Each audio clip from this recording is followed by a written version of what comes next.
नमस्कार दोस्तों, NCERT book की सीरीज़ में एक बार फिर से आपका स्वागत है। आज मैं आपके लिए एनसीईआरटी की बुक हिस्ट्री सब्जेक्ट क्लास 7 के लेकर के आया हूं दोस्तों। इसमें देखेंगे कि हज़ारों वर्ष के दौरान हुए परिवर्तनों की पड़ताल, यानी कि आज से बहुत साल पहले, यानी दोस्तों आज से हज़ारों वर्ष पहले क्या क्या परिवर्तन हुआ था और किस किस चीज़ की खोज हुई थी, इन सभी चीज़ों के बारे में इस चैप्टर में हम देखेंगे। और इसमें जो महत्वपूर्ण चीज़ें होंगी दोस्तों उसके बारे में देखेंगे। जैसा कि आप जानते हो, मैं एनसीईआरटी बुक की एक सीरीज़ चला रहा हूं और एनसीईआरटी बुक की जो सीरीज़ है दोस्तों उसमें लाइन बाय लाइन पढ़ता हूं और महत्वपूर्ण कंटेंट जो होता है उसको अच्छे से डिस्क्राइब करता हूं दोस्तों। तो चलो स्टार्ट करते हैं दोस्तों। ये chapter NCERT history subject class 7 का चैप्टर नंबर 1, जहाँ पे देखेंगे हज़ारों वर्ष के दौरान हुए परिवर्तनों की पड़ताल, किस तरीके से उसकी पड़ताल करते हैं दोस्तों। तो सबसे पहले अब देखो, यहाँ पर एक आपको इमेज दिख रहा है। ये इमेज दोस्तों एक मानचित्र है। ये एक मानचित्र है और ये मानचित्र कब बनाया गया था सबसे पहले यहाँ पर देखते हैं दोस्तों। 12वीं सदी के भूगोलवेत्ता अल इदरीसी का बनाया हुआ दुनिया के नक्शे का एक हिस्सा है, जिसमें भारतीय उपमहाद्वीप को भूमि से समुद्र तक दिखाया गया है। तो देखो दोस्तों, ये जो है भारतीय उपमहाद्वीप का हिस्सा है और ये भूमि से समुद्र तक का हिस्सा दिखाया गया है। लेकिन दोस्तों इसको देखना समझना हमारे आपके लिए थोड़ा सा कठिन है, क्योंकि ये दोस्तों 12वीं सदी का बनाया हुआ नक्शा है और ये नक्शा कहाँ पे क्या है, स्थल कहाँ पर है, समुद्र कहाँ पर है, ये समझ में बिल्कुल नहीं आ रहा है दोस्तों। तो ये बहुत समय पुराना है और ये भूगोलवेत्ता अल इदरीसी द्वारा बनाया गया था। तो चलो देखते हैं आगे क्या है इसमें। मानचित्र 1 और 2। तो दोस्तों ये मानचित्र 1 था जो अल इदरीसी द्वारा बनाया गया था। मानचित्र 2 नीचे है, उस पर भी देखेंगे हम लोग। मानचित्र 1 और 2 पर नज़र डालिए। मानचित्र 1 जो दोस्तों ऊपर अभी आपने देखा, इसकी बात हो रही है। मानचित्र 1 अरब भूगोलवेत्ता जो अल इदरीसी हैं दोस्तों, ये अरब के भूगोलवेत्ता थे, ये अरब के रहने वाले थे। तो ये दोस्तों कहाँ के थे? अरब के भूगोलवेत्ता थे अल इदरीसी। इन्होंने 1154 में, तो देख रहे हो दोस्तों कितने समय पहले, 1154 यानी 12वीं शताब्दी में इस नक्शे को इन्होंने बनाया था। यहाँ जो नक्शा दिखाया गया है वह उनके द्वारा बनाया गया दुनिया के सबसे बड़े मानचित्र का एक हिस्सा दिखाया गया है यहाँ पर, और भारतीय उपमहाद्वीप को दर्शाया गया है। साथ ही साथ यहाँ पर देखो दोस्तों, मानचित्र जो 2 है, एक फ्रांसीसी मानचित्रकार ने 1720 में यानी 18वीं शताब्दी में बनाया था। दोनों नक्शे एक ही इलाके के हैं, मगर उनमें काफ़ी अंतर देखने को मिलता है। तो देखो दोस्तों, एक ही नक्शा ये हो गया जो अल इदरीसी द्वारा बनाया गया है, दूसरा नक्शा जो फ्रांसीसी मानचित्र द्वारा बनाया गया है, अभी उसको भी देखेंगे। तो यहाँ पर क्या कहा जा रहा है, दोनों नक्शे में बहुत अंतर देखने को मिल रहा है। आप इस नक्शे को देखो दोस्तों, इस नक्शे में आपको कुछ भी समझ में नहीं आ रहा होगा। और इसी के साथ मैं आपको अगर दूसरे नक्शे पर लेकर के चलूँ दोस्तों, तो इस नक्शे को देखो। यहाँ पर आपको लगभग बहुत सी चीज़ें आपको समझ में आ रही होंगी, कि जैसे ये भारत का नक्शा है और ये दक्षिण भारत है दोस्तों, ये उत्तर भारत का क्षेत्र है, और यहाँ पर आपको श्रीलंका समझ में आ रहा होगा। तो इस नक्शे में आपको बहुत कुछ समझ में आ रहा होगा। ये मानचित्र 2 है। 18वीं सदी के आरंभ में ग्विलाम द लिस्ले के एटलस नूबो के अनुसार यह उपमहाद्वीप है दोस्तों। तो देखो, ये जो है 18वीं सदी का बनाया हुआ नक्शा है दोस्तों, और ये जो अल इदरीसी के द्वारा बनाया गया नक्शा था वो 12वीं सदी में बनाया गया था, और दोनों नक्शों में बहुत अंतर देखने को मिल रहा है। अल इदरीसी के नक्शे में दक्षिण भारत उस जगह है जहां हम आज उत्तर भारत को ढूंढेंगे, और श्रीलंका का द्वीप ऊपर की तरफ है। जगहों के नाम में दिए गए हैं और उनके कुछ जाने पहचाने नाम भी हैं, जैसे कि उत्तर प्रदेश का कन्नौज। मानचित्र 2 पहले मानचित्र के बनने के लगभग 600 वर्ष बाद बनाया गया है। तो बिल्कुल दोस्तों, पहला नक्शा 1100 के बाद 1154 के आसपास यानी 12वीं शताब्दी में, और दूसरा नक्शा जो है दोस्तों वो 18वीं शताब्दी में बनाया गया है। इस कालावधि में उपमहाद्वीप के बारे में सूचनाएं काफ़ी बदल गई थी। यह नक्शा हमें ज़्यादा परिचित लगेगा।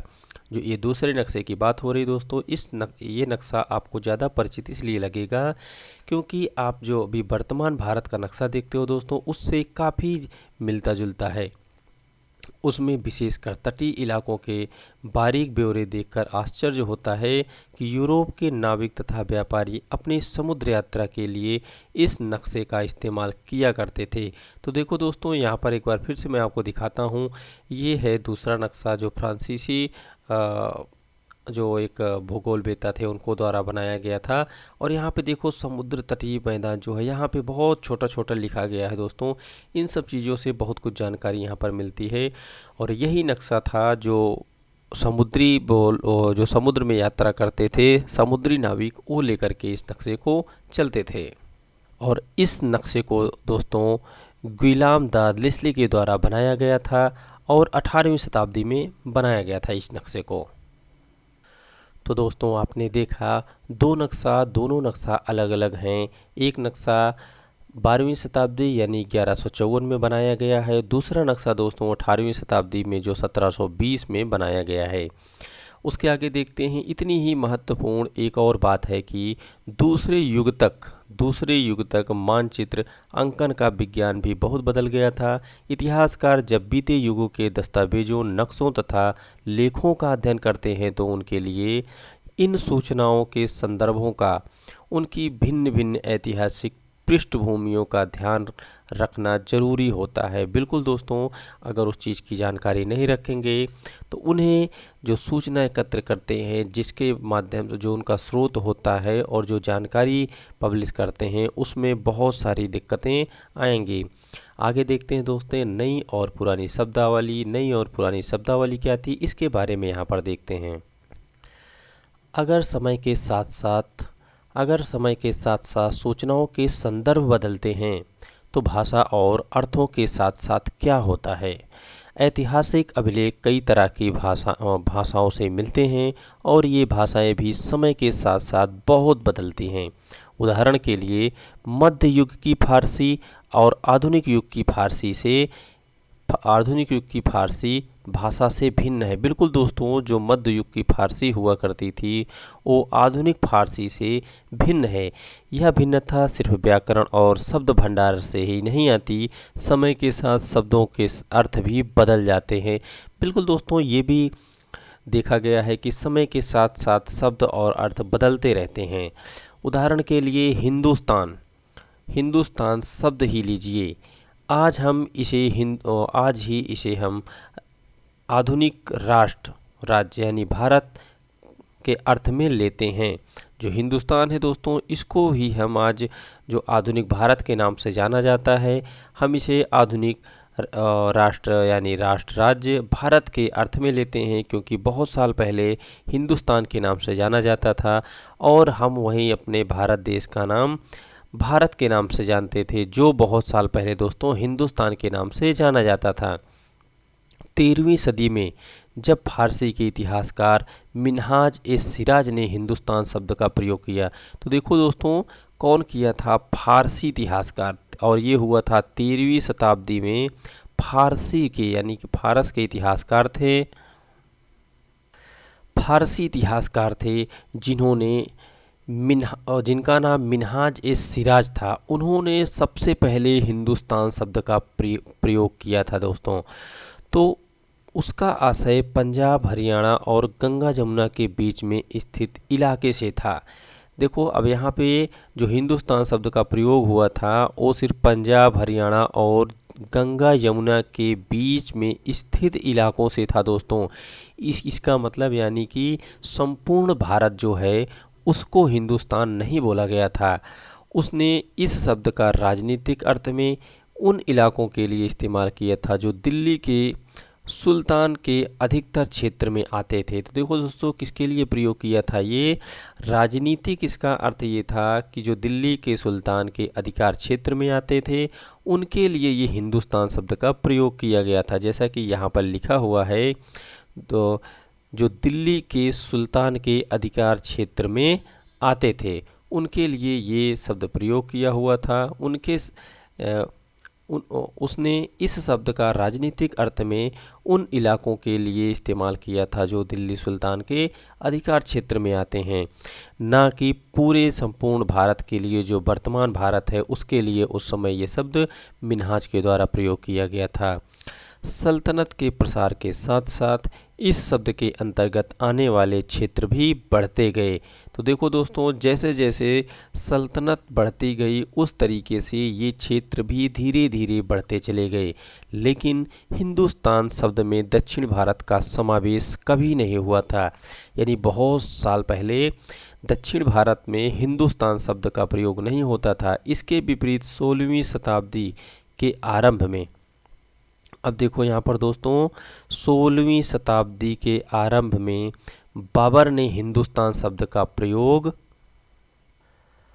16वीं सदी के आरंभ में बाबर ने हिंदुस्तान शब्द का प्रयोग इस महाद्वीप के भूगोल, पशु पक्षियों और यहाँ के निवासियों की संस्कृति का वर्णन करने के लिए किया। तो सबसे पहले दोस्तों 16वीं सदी में बाबर के द्वारा किया गया था हिंदुस्तान शब्द का प्रयोग, और हिंदुस्तान शब्द का प्रयोग इस उपमहाद्वीप के भूगोल, पशुओं तथा यहाँ के निवासियों की संस्कृति का वर्णन करने के लिए किया गया था।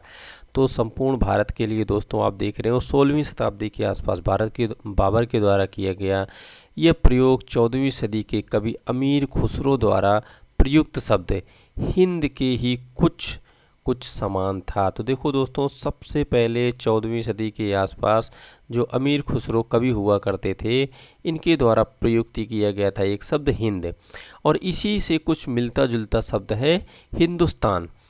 मगर जहाँ भारत शब्द देखो दोस्तों, जहाँ भारत को एक भौगोलिक और सांस्कृतिक सत्य के रूप में पहचाना जा रहा था, वहाँ हिंदुस्तान शब्द से वे राजनीतिक और राष्ट्रीय अर्थ नहीं जुड़े थे जो हम आज जोड़ते हैं।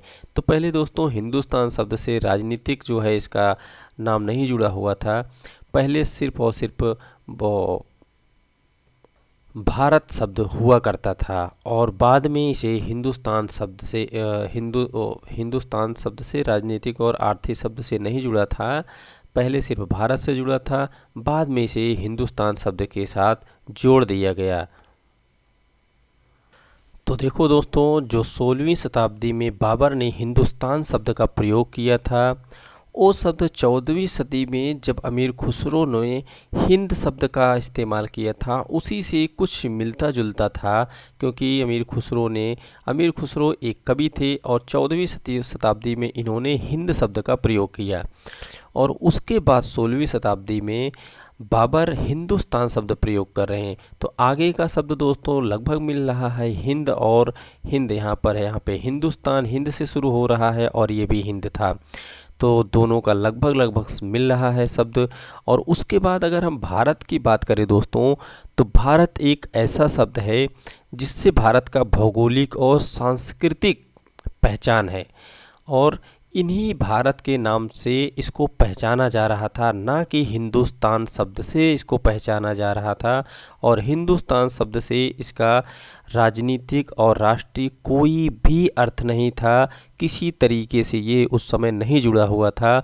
उस समय सिर्फ और सिर्फ भारत के नाम से जाना जाता था। भारत ही एक भौगोलिक और सांस्कृतिक रूप हुआ करता था इसका। आगे देखते हैं, किसी भी शब्द का प्रयोग करने में इतिहासकारों को बहुत सावधान रहना चाहिए, क्योंकि अतीत यानी पुराने समय में उन शब्दों के कुछ अलग ही अर्थ हुआ करते थे। उदाहरण के लिए एक शब्द है दोस्तों विदेशी। अगर विदेशी शब्द जो है ये बहुत ही साधारण सा शब्द है, सीधा सा शब्द है, हमारे लिए आज इसका अर्थ होता है ऐसा व्यक्ति जो भारतीय नहीं हो। अगर इस शब्द का हम प्रयोग करते हैं किसी के लिए भी, तो इससे ये अनुमान लगाया जाता है कि वो व्यक्ति भारतीय नहीं है, यानी भारत के बाहर का रहने वाला व्यक्ति है। देखो दोस्तों, यहाँ पर एनसीईआरटी की बुक में एक जानकारी निकल कर के ये भी आती है कि मध्य युग में, यहाँ पर जैसे आप देख रहे हो मध्य युग में, तो मध्य युग में मानो किसी गांव में आने वाला कोई भी अनजान व्यक्ति जो उस गांव में ना रहता हो और उस गांव के लोग उसके बारे में नहीं जानते हों, यानी उस गांव में आने वाला कोई भी अनजान व्यक्ति किसी गांव से आता है जो उस समाज या संस्कृति का अंग न हो, वो विदेशी कहलाता था। तो देखो दोस्तों, उस समय उसको विदेशी कहा जाता था, वो विदेशी कहलाता था। ऐसे व्यक्ति को हिंदी में परदेशी और फारसी में अजनबी भी कहा जाता है। बिल्कुल, ये तो आप जानते होंगे, उसे परदेशी कहा जाता है हिंदी में, और फारसी में उसे अजनबी कहा जाता है। इसलिए किसी नगरवासी के लिए वनवासी, यानी उसे भी विदेशी वो होता था। जो नगर में रहते थे नगरवासियों के लिए वो वनवासी या विदेशी होता था। किंतु एक ही गांव में रहने वाले दो किसान अलग अलग धर्म या अलग अलग धर्म के अलग अलग जाति की परंपराओं से जुड़े होने पर भी एक दूसरे के लिए विदेशी नहीं होते थे, क्योंकि वो एक दूसरे को जानते थे अच्छे से, क्योंकि वो उसी गांव के होते थे और वो एक दूसरे को अच्छे से जानते थे। उनके कल्चर को, रहन सहन को, सब कुछ अच्छे से एक दूसरे से परिचित हुआ करते थे। आगे देखते हैं दोस्तों, इतिहासकार और उनके स्रोत। तो इतिहासकार कौन होते हैं और उनके स्रोत क्या हैं? तो इतिहासकार वो होते हैं दोस्तों जो किसी भी पुरानी चीज़ों के बारे में खोज करते हैं या कोई भी पुरानी घटना हो उसके बारे में जो जानकारी लेकर के जो लोग आते हैं वो इतिहासकार होते हैं। और उनका स्रोत वो होता है जिसके माध्यम से वो जानकारी, उस घटना के बारे में जानकारी एकत्र करते हैं, वो उनका स्रोत होता है। इतिहासकार इस युग का अध्ययन करते हैं और उनकी खोज की प्रकृति क्या है, इसे देखते हुए वे अलग अलग तरह के स्रोतों का सहारा लेते हैं। बिल्कुल दोस्तों, उस समय क्या घटना घटी थी, क्यों घटना घटी थी, कैसे घटना घटी थी, आदि चीज़ों की जानकारी वो अलग अलग तरह के स्रोतों से, यानी अलग अलग तरीक़ों से, अलग अलग जगहों से वो इकट्ठा करते हैं। उदाहरण के लिए पिछले साल आपने, यानी पिछले वीडियो में जो 6 क्लास की एनसीईआरटी की बुक थी उसमें आपने गुप्त वंश के शासकों और हर्षवर्धन के बारे में पढ़ा था। इस पुस्तक में हम मोटे तौर पर 700 से लेकर के 1750 ईस्वी तक लगभग 1000 वर्षों के बारे में पढ़ेंगे। इस काल के अध्याय के लिए, यानी कि इस समय के अध्ययन के लिए इतिहासकार जिन स्रोतों का प्रयोग करते हैं उनमें आपको बहुत सी बातें ऐसी मिलेंगी जो पिछले युग में वैसी ही चली आ रही हैं, यानी सेम टू सेम रहेंगी दोस्तों। जैसे कि पिछले युग में थी वैसे ही इस युग में भी आपको देखने को मिलेंगी। इतिहासकार इस काल के बारे में सूचना इकट्ठी करने के लिए कभी भी सिक्कों, शिल्पकारों कभी भी नहीं, सॉरी दोस्तों, अभी भी, यानी जो सूचना इकट्ठा करते हैं वो लोग इतिहासकार, वो पहले भी उनका वही माध्यम था और आज भी उसी तरीके से इकट्ठा करते हैं। यानी कि सूचना जो इकट्ठा करते थे उनका तरीका अभी भी वही है, जैसे कि सिक्कों से, शिलालेखों से, स्थापत्य यानी भवन निर्माण कला से तथा लिखित सामग्री पर निर्भर रहते हैं। पर कुछ बातें पहले से भी काफ़ी भिन्न भी हैं। इस युग में प्रमाणिक लिखित सामग्री की संख्या और विविधता आश्चर्यजनक रूप से बढ़ गई है। इसके आगे इतिहासकार सूचनाओं के दूसरे प्रकार के स्रोतों का भी इस्तेमाल धीरे धीरे कम करने लगे। इस समय के दौरान कागज़ क्रमशः सस्ता हो गया था। तो देखो दोस्तों, इस काल के दौरान कागज़ सस्ता हो गया था और बड़े पैमाने पर उपलब्ध भी होने लगा था। लोग धर्म ग्रंथ, शासकों के वृत्तांत, संतों के लेखन तथा उपदेश, अर्जियां, अदालतों के दस्तावेज, हिसाब तथा करों के खाते आदि लिखने के लिए उपयोग करने लगे थे। क्योंकि दोस्तों कागज़ उस समय सस्ता हो गया था और आसानी से मिल जाता था, तो ये सभी चीज़ें कागज़ पर लोग लिखना प्रारंभ कर दिए थे और अधिक से अधिक चीज़ों को कागज़ पर लिखने लगे थे। धनी व्यक्ति, शासक जन, मठ तथा मंदिर पांडुलिपियाँ एकत्र किया करते थे। इन पांडुलिपियों को पुस्तकों तथा अभिलेखागारों में रखा जाता था। तो अभिलेखागार क्या होता है दोस्तों, उसके बारे में भी यहाँ पर पढ़ेंगे। इन पांडुलिपियों तथा दस्तावेजों से इतिहासकारों को बहुत सारी विस्तृत जानकारी मिलती है, मगर साथ ही इसका उपयोग कठिन है। तो यहाँ पर देखते हैं दोस्तों, अभिलेख किसे कहते हैं। अभिलेख ऐसा स्थान जहाँ दस्तावेजों और पांडुलिपियों को संग्रहित किया जाता है, यानी कि वो स्थान है जहाँ पर महत्वपूर्ण दस्तावेज जो होते हैं उनको यानी कि अच्छे से देख रेख में रखा जाता है। आज सभी राष्ट्रीय और राज्य सरकारों के अभिलेखागार होते हैं, जहां वे अपने तमाम पुराने सरकारी अभिलेखों और लेन देन वाले ब्यौरों का रिकॉर्ड रखते हैं। तो आपने देखा दोस्तों, अभिलेखागार किसे कहते हैं, जहाँ पे वो महत्वपूर्ण डॉक्यूमेंट्स रखे जाते हैं उसे अभिलेखागार कहा जाता है। उन दिनों छापे खाने तो थे नहीं। तो देखो दोस्तों, उन दिनों छापे खाने तो थे नहीं। छापे खाने यानी दोस्तों, जैसे कि आज फ़ोटोकॉपी की मशीन होती है, हम किसी भी दस्तावेज को ले जा कर के फ़ोटोकॉपी करा के उसकी दूसरी प्रति प्राप्त कर लेते हैं सेम टू सेम। लेकिन उस समय ऐसी कोई सुविधा नहीं हुआ करती थी, इसलिए लिपिक यानी जो लिखने का काम करते थे या नकल नवीस हाथ से ही पांडुलिपियों की प्रतिकृति बनाते थे, यानी कि सेम टू सेम बनाते थे। अगर आपने कभी किसी मित्र के गृह कार्य की नकल उतारी है तो आप जानते होंगे कि यह काम आसान नहीं है। कभी कभी आपको अपने मित्र की लिखावट समझ में नहीं आती होगी और आपको मजबूर होकर अंदाज़ा ही लगाना पड़ता होगा कि क्या लिखा गया है। फलस्वरूप आपके लिखे में मित्र के लिखे हुए से कुछ छोटे मोटे लेकिन महत्वपूर्ण अंतर आ जाते होंगे। बिल्कुल दोस्तों, अगर आप किसी के हैंडराइटिंग को देख कर के लिखते हो तो कुछ न कुछ शब्द में बदलाव देखने को मिल जाता है, क्योंकि सभी की राइटिंग एक समान नहीं होती और सबकी राइटिंग हर किसी को समझ में नहीं आती। पांडुलिपि के प्रतिलिपि बनाने में भी कुछ यही होता था कि वहाँ पर लिखा कुछ और होता था। राइटिंग अच्छी ना होने की वजह से, शब्द साफ ना होने की वजह से लोग कुछ और समझ लेते थे।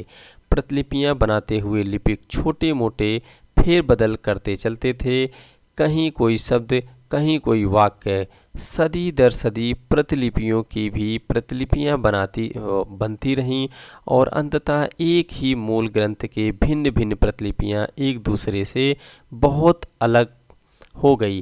तो बिल्कुल दोस्तों, जैसे जैसे शब्द बदलता रहा उसी तरीके से उसका अर्थ भी बदलता रहा और धीरे धीरे वो जो है उसके अर्थ बदलते चले गए। जैसा आप जानते होंगे कि जो कम्युनिकेशन गैप होता है, अगर आप एक कतार में 10 लोगों को खड़ा करो और सबसे पहले व्यक्ति को कुछ शब्द बोलो और बोलो कि अपने अगले व्यक्ति को वही शब्द बोले और फिर वो व्यक्ति अगले व्यक्ति को वही बोले, तो उसमें कुछ ना कुछ अंतर देखने को मिलेगा और अंत में आप ये पाएंगे कि आपने जो पहले व्यक्ति को बोला था वो अंत तक पहुँचते पहुँचते बिल्कुल बदल जाता है। उसी तरीके से यहाँ पर भी होता था दोस्तों, क्योंकि एक प्रतिलिपि दूसरी प्रतिलिपि को दूसरी प्रतिलिपि से तीसरी प्रतिलिपि इस तरीके से देख देख कर बनाई जाती थी और एक एक शब्द से उसके पूरे अर्थ बदल जाया करते थे। इससे बड़ी गंभीर समस्या उत्पन्न हो गई, क्योंकि आज हमें लेखन की मूल पांडुलिपि शायद ही कहीं मिलती है।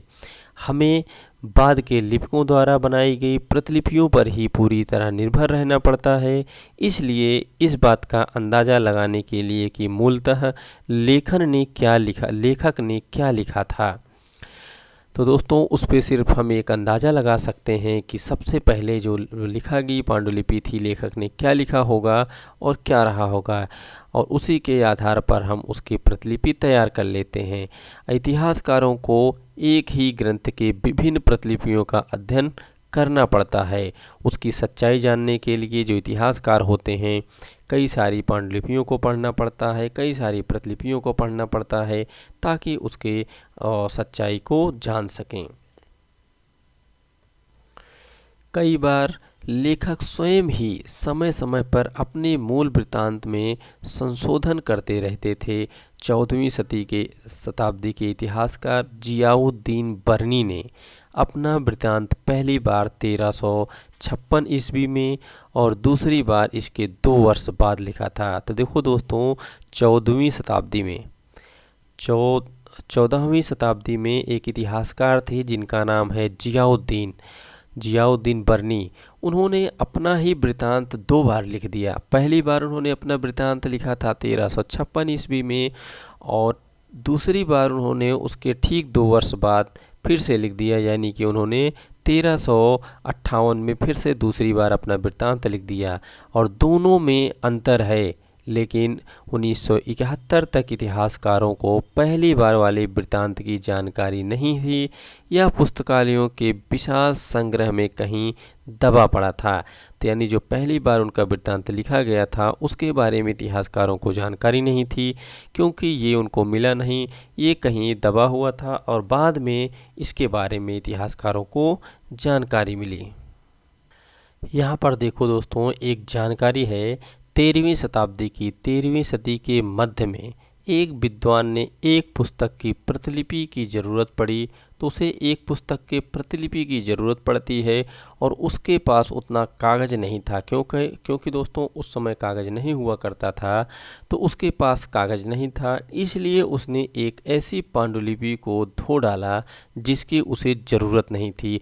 अब देखो दोस्तों, उस समय कागज़ की कितनी समस्या होती थी और उस व्यक्ति को प्रतिलिपि बनाने के लिए कागज़ की ज़रूरत थी, और इसलिए उसने एक ऐसी प्रतिलिपि को ही धो दिया जिसकी ज़रूरत नहीं थी, और उसी प्रतिलिपि को एक पांडुलिपि को धो करके उसने उस पर दोबारा से लिखा, और वो प्रतिलिपि को धो डाला जिसकी ज़रूरत नहीं थी, और उसके कागज़ को सुखाकर उसका इस्तेमाल कर लिया। तो देखो दोस्तों, 13वीं शताब्दी में कागज़ कितना महत्वपूर्ण हुआ करता था। और एक शताब्दी के बाद अगर आप बाज़ार में कोई खाद्य पदार्थ खरीदते तो हो सकता है कि आपकी किस्मत अच्छी होती और दुकानदार वह वस्तु कागज़ में ही लपेट कर देता। तो देखो दोस्तों, वहीं पर 13वीं शताब्दी में कागज़ की कितनी समस्या थी, और 14वीं शताब्दी में आपको कागज़ दुकान पर भी मिल जा रहा है, जिसमें दुकानदार आपको कोई सामान भी दे सकता था। तो दोनों में आपको अंतर देखने को मिल रहा है यहाँ पर। आगे देखते हैं दोस्तों नए सामाजिक और राजनीतिक समूह के बारे में। नए राजनीतिक और सामाजिक और राजनीतिक समूह के बारे में क्या जानकारी मिलती है इस बुक से, तो सन 700 और 1750 के बीच 1000 वर्ष का अध्ययन इतिहासकारों के आगे भारी चुनौती रखता है। तो बिल्कुल दोस्तों, ये 1000 के बीच का जो समय है वो इतिहासकारों के बीच एक बहुत बड़ी चुनौती रखता है, मुख्य रूप से इसलिए कि इस पूरे काल में बड़े पैमाने पर और अनेक तरह के परिवर्तन हुए। इस काल में अलग अलग समय पर नई प्रौद्योगिकी के दर्शन होते हैं, जैसे सिंचाई में रहट, कताई में चरखे और युद्ध में अग्नेय शास्त्रों यानी बारूद वाले हथियार का इस्तेमाल। तो देख रहे हो दोस्तों, इस समय कितने परिवर्तन देखने को मिल रहे हैं। इस महाद्वीप में नई तरह का खान पान है, जैसा कि यहाँ पर बहुत सारे परिवर्तन देखने को मिले थे दोस्तों। इसी तरीके से और सारे परिवर्तन देखने को मिलेंगे आपको। इस महाद्वीप में नई तरह के खान पान भी आया, जिसमें आलू, मक्का, मिर्च, चाय और काफ़ी, ये सारी चीज़ें इनके खान पान में नई परिवर्तन देखने को मिली। ध्यान रहे कि ये तमाम परिवर्तन नई प्रौद्योगिकी और फसलें उन लोगों के साथ आए जो नए विचारों को लेकर के आए थे। परिणाम स्वरूप यह काल आर्थिक, राजनीतिक, सामाजिक और सांस्कृतिक परिवर्तनों का भी काल रहा। तो देखो दोस्तों, कितना महत्वपूर्ण है ये सामाजिक एवं राजनीतिक दृष्टि से भी कितना परिवर्तनकारी था, और ये खान पान की दृष्टि से भी कितना परिवर्तनकारी था दोस्तों। और इसमें अन्य सारी चीज़ें कितनी बदली हुई थी, जहाँ पर आप देख रहे हो सिंचाई में रहट आया, कताई में चरखे आए और युद्ध में अग्नेय शास्त्र यानी बारूद गोले का इस्तेमाल किया जाने लगा। तो ये सारे परिवर्तन आपको इस शासनकाल में देखने को मिला। और कब से कब तक दोस्तों, ये सन 700 से 1750 के बीच में लगभग 1000 वर्षों के बीच की बात है। इस युग में लोगों की गतिशीलता, एक स्थान से दूसरे स्थान पर आना जाना भी बहुत बढ़ गया था, अवसर की तलाश में लोगों के झुंड दूर दूर की यात्राएं करने लगे थे, क्योंकि दोस्तों उस समय बहुत परिवर्तन देखने को मिल रहा था और परिवर्तन समझ लो, परिवर्तन की एक लहर चल रही थी। तो ये दोस्तों अवसर की तलाश में लोग एक स्थान से दूसरे स्थान जाने लगे थे और इस महाद्वीप में अपार संपदा और अपना भाग्य गढ़ने के लिए अपार संभावनाएं भी मौजूद थी। इस काल में जिन समुदायों का महत्व बढ़ा उनमें एक समुदाय था दोस्तों राजपूत। राजपूत एक ऐसा समुदाय था जिनका बहुत महत्व बढ़ा हुआ था, जिसका नाम राजपुत्र अर्थात राजा का पुत्र के नाम से निकला है। 8वीं से 14वीं सदी के बीच, ये देखो दोस्तों, 8वीं से 14वीं सदी के बीच यह नाम आमतौर पर योद्धाओं के उस समूह के लिए प्रयुक्त होता था जो क्षत्रिय वर्ण के होने का दावा करते थे। तो जो क्षत्रिय होने का दावा करते थे दोस्तों, उनके लिए यह शब्द प्रयुक्त होता था। और राजपूत शब्द के अंतर्गत केवल राजा और सामंत वर्ग ही नहीं बल्कि वे सेनापति और सैनिक भी आते थे जो पूरे उपमहाद्वीप में अलग अलग शासकों की सेनाओं में सेवारत थे। तो देखो दोस्तों, जैसा कि कहा जाता है, जो राजपूत शब्द होता है, जो क्षत्रिय वर्ण होता है, क्षत्रियों को रक्षा के लिए रखा जाता है। और ये क्षत्रिय शब्द वही है दोस्तों जो चाहे वो सैनिक के रूप में काम करते हों राजाओं के यहाँ, या खुद में वो जो है राजपूत हों, राजा के पुत्र हों, उनके लिए भी यही शब्द का प्रयोग किया जाता था। कवि और चारण राजपूतों के आचार संहिता, प्रबल पराक्रम और स्वामी भक्ति का गुणगान किया करते थे। तो कवि जो होते थे दोस्तों, ये इनके दरबार में रहा करते थे और राजा क्या कर रहे हैं, राजपूत क्या कर रहे होते हैं, उनके पराक्रम का गुणगान किया करते थे। इस युग में राजनीतिक दृष्टि से महत्व हासिल करने के अवसर का लाभ मराठा, सिख, जाट, अमोह तथा कायस्थ यानी कि मुख्य लिपियों के मुंशियों का कार्य करने वाली जाति आदि समूहों ने उठाया था।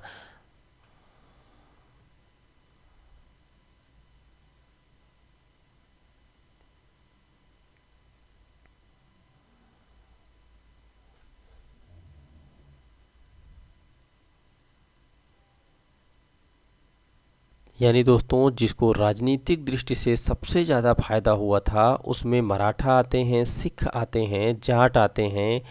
ये लोग जो थे, इनको राजनीतिक दृष्टि से सबसे ज़्यादा फायदा यानी कि लाभ हुआ था। अब ये दोस्तों, पर्यावास क्या होता है, यहाँ पे जैसे पर्यावास शब्द हुआ है, इस पूरे काल के दौरान क्रमशः जंगलों की कटाई हो रही थी और खेती का इलाका बढ़ाया जा रहा था। अब दोस्तों, अगर खेती का इलाका बढ़ाया जा रहा है तो जंगलों को काटना पड़ेगा। इस वजह से इस काल में जंगलों की कटाई खूब हुई और जब जंगलों की कटाई हुई तो खेत का क्षेत्रफल बढ़ने लगा।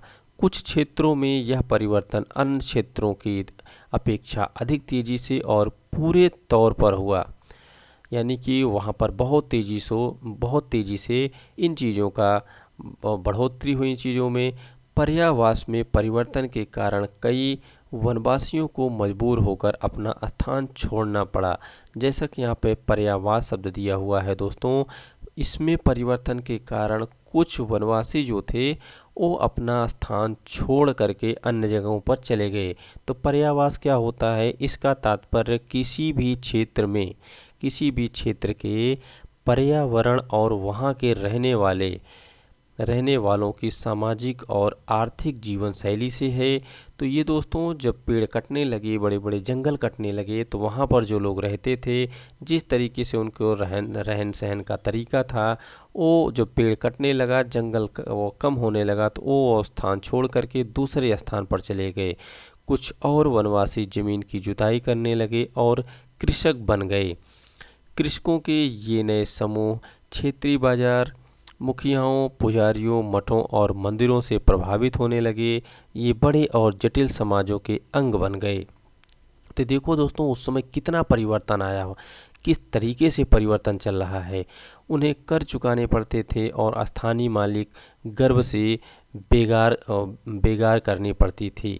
यानी कि जो स्थानीय मालिक हुआ करते थे, स्थानीय मालिक वर्ग की उन्हें बेगारी करनी पड़ती थी और उनके यहाँ जो काम करते थे वो फ्री में काम करते थे, उसके बदले उन्हें कुछ नहीं मिलता। इसी को कहा जाता है बेगार। तो स्थानीय मालिक वर्ग की बेगारी करनी पड़ती थी। परिणाम स्वरूप किसानों के बीच आर्थिक और सामाजिक अंतर उभरने लगे। कुछ के पास ज़्यादा उपजाऊ ज़मीन होती थी और कुछ लोग मवेशी भी पालते थे और कुछ लोग खेती से खाली समय में दस्तकारी आदि का कुछ काम कर लेते थे। तो देखो आदमी किस तरीके से काम करता है और किस तरीके से अपना जीवन यापन करता था। लेकिन उस समय परिवर्तन बहुत तेज़ी से हो रहा था। जैसे जैसे समाज में अंतर बढ़ने लगे, लोग जातियों और उपजातियों में बांटे जाने लगे और उनकी पृष्ठभूमि और व्यवस्था के आधार पर उन्हें समाज में ऊंचा या नीचा दर्जा दिया जाने लगा। ये दर्जे अस्थाई नहीं थे दोस्तों। तो देख रहे हो जो उसमें दर्जे दिए जाते थे, ये दर्जे उस समय अस्थाई नहीं थे।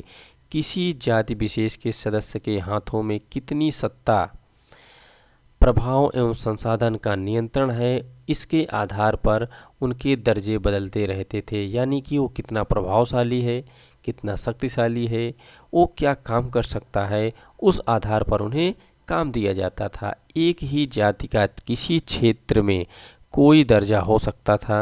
यानी कि कोई ज़रूरी नहीं था कि जो है अगर ये इस जाति का है तो यही काम करेगा, और किसी क्षेत्र में कोई और अपने सदस्यों के व्यवहार का नियंत्रण करने के लिए जातियां स्वयं अपने अपने नियम बनाती थीं। इन नियमों का पालन जाति के बड़े बुजुर्गों की एक सभा करवाती थी, जिसे कुछ इलाकों में जाति पंचायत कहा जाता था। तो देखो दोस्तों, जब काम मिलता था, जब काम उनके काम के ऊपर उनका प्रभाव कितना है उसके आधार पर जब उन्हें दे दिया जाता था, तो वो किस जाति के हैं उसके आधार पर उनकी जातियां स्वयं ही निर्धारित कर देती थी कि आप किस तरीके का काम करोगे या कैसे काम करोगे। और जो उनका समूह होता था उसे क्या कहा जाता था? जाति पंचायत कहा जाता था। लेकिन जातियों को अपने निवास के गांवों के रिवाजों का पालन भी करना पड़ता था। इसके अलावा कई गांवों पर मुखियाओं का शासन होता था। मिल मिलाकर वे किसी राज्य की एक छोटी इकाई भर होती थी। तो देखो दोस्तों, इनका जो शासन चलता था मुखियाओं का, वो इस तरीके से थी कि जैसे एक छोटी सी इकाई होती थी, इतना बड़ा उनका एक समूह हुआ करता था और वो अपने जो उनका क्षेत्र, छोटा सा क्षेत्र होता था, वहाँ तक ये सीमित हुआ करते थे। तो दोस्तों, आपने इसमें देखा कि किस तरीके के परिवर्तन हो रहे हैं और परिवर्तन की क्या गतिशीलता है और कितने तेज़ी से परिवर्तन देखने को मिल रहा है। यहाँ पर दोस्तों एक उपकरण आपको दिख रहा है जिससे लोग खेतों की सिंचाई के लिए पानी निकाला करते थे, जिसे क्या कह रहे हैं? राहट कहा जाता है इसे।